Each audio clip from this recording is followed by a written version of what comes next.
hapa. Kwa nini mpenzi? Ukweli umejua kunifurahisha na leo nitalala usingizi mnono. Sitaki kuchunguliwa na mtu yoyote. Ya kweli unaongea mamangu. Ndio.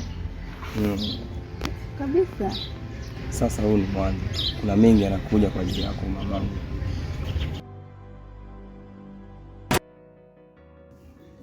Hivi wewe mwanamke, una akili kweli?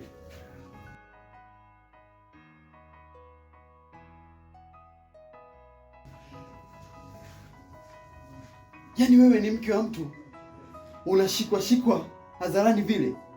Hapana mume wangu, sio hivyo. Acha ujinga. Nimeona mwenyewe kwa macho yangu mawili. Halafu nataka kusema nini?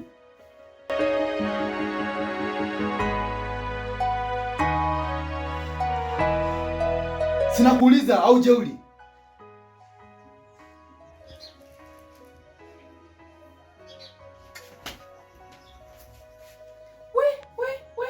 Iwa mwanzo na mwisho kutaka kunipiga mimi. Wewe si umeshindwa kunitumia. Acha wenzao wanitumia na ya kutorea.